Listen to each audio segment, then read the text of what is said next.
Welcome to this explainer.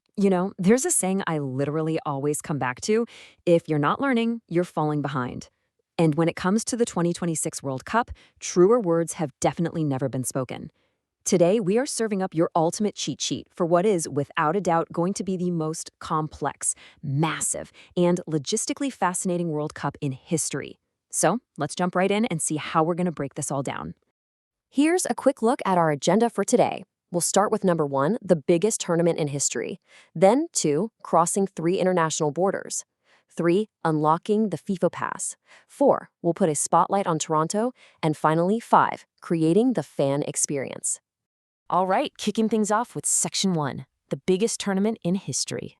Get this, for the very first time ever, the tournament is being completely co-hosted across 3 entire nations: Canada, Mexico, and the United States. And that unprecedented trilateral setup brings us to a staggering number: 104. We're talking a massive jump from the traditional 32 teams up to a sprawling roster of 48 teams, all battling it out across 104 fixtures in 16 different cities. I mean, the sheer volume of football we are about to witness is completely off the charts. It's like a giant puzzle coming together. This marathon of a tournament officially kicks off on June 11th, 2026, with the opening matches down in Mexico.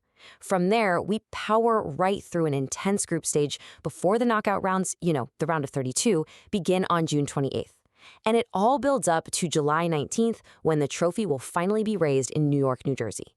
Guys, that is well over a month of nonstop, high-stakes global competition. Moving right along to Section 2, crossing 3 international borders. Okay, so with matches spread across 3 huge countries, fans are going to be moving. A lot. And here's a crucial reality check for everyone listening. Simply possessing a match ticket absolutely does not guarantee you border entry. No way. So I've got to ask you, do you actually have the right documents to cross those borders? Before you even think about buying a jersey or booking a flight, you must have a valid passport. In fact, FIFA officially recommends making sure your passport is valid for at least a full year after your trip. That's literally step 0. Now, because we have 3 host nations, you're dealing with 3 completely different sets of entry requirements. If you're flying into Canada and you're visa exempt, you're going to need an electronic travel authorization, or an ETA. Over in the USA, a lot of fans will use the ESTA visa waiver program. But heads up, that carries a strict 90-day limit that you absolutely cannot overstay. Don't qualify for ESTA? Well, you'll need a B1 or B2 visa. In Mexico, they have their own specific rules, offering exemptions if you hold certain third-country visas, or an electronic authorization called SAE for specific nationalities. The big takeaway here: do not assume one rule fits all 3 countries. And let's be totally real for a second. With millions of fans traveling during the peak summer season, the lines at airports and land borders are going to be incredibly long. Taking advantage of fast-track trusted traveler programs is an absolute game changer. It'll save you hours. We're talking about programs like Nexus for the US and Canada, Global Entry, Viajero Confiable in Mexico, or just utilizing the automated e-gates at major Mexican airports. Honestly, if you qualify, enroll in these programs right now. It'll make your travel infinitely smoother. Which brings us to Section 3, unlocking the FIFA PASS. So, what happens if you absolutely need a US visa, but the wait times in your home country are just painfully long? Well, enter the FIFA PASS. This is a voluntary opt-in process created exclusively for ticket holders.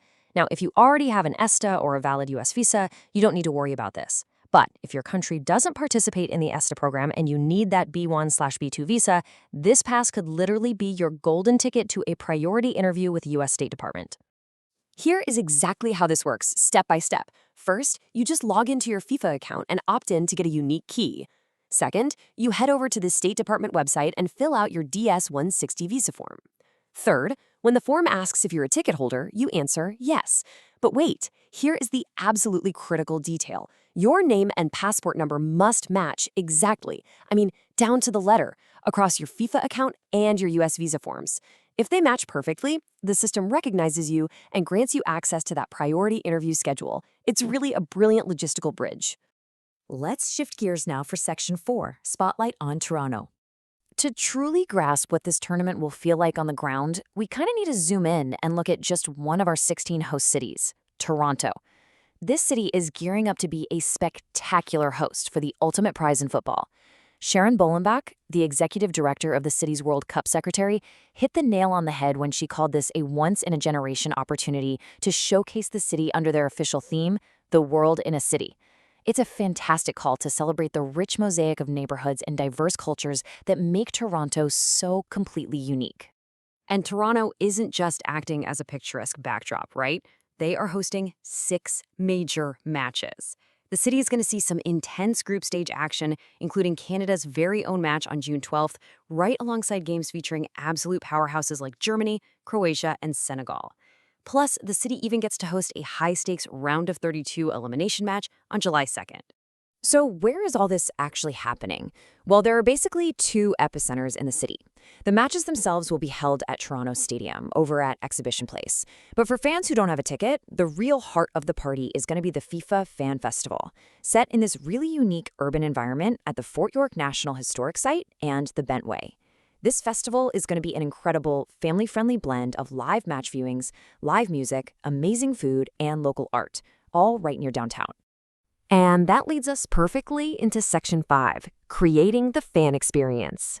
The whole city is going to be absolutely decked out, utilizing dynamic patterns, bold colors, and stunning wayfinding signage to really bring the world in a city theme to life. It's designed to be super energetic and unifying. But, and this is a big but, there's a catch. How do local businesses and everyday residents actually engage with a massive global event like this? While local excitement is totally encouraged, locals and businesses must follow strict intellectual property or IP rules set by FIFA. There's a very clear distinction to keep in mind if you're thinking about organizing a local event. So, what's permitted? You can absolutely buy and wear official merch, and you can display official posters at a fun, non-commercial neighborhood watch party. But what's strictly off limits? Well, you absolutely cannot use that merchandise for commercial giveaways, you can't use the poster imagery in your business's advertising, and you certainly cannot co-brand your local shop's logo with the FIFA World Cup logo. That IP is exclusively reserved for official commercial partners. Basically, keep it community-focused and you're good. Just a quick, super practical note about navigating all these local celebrations.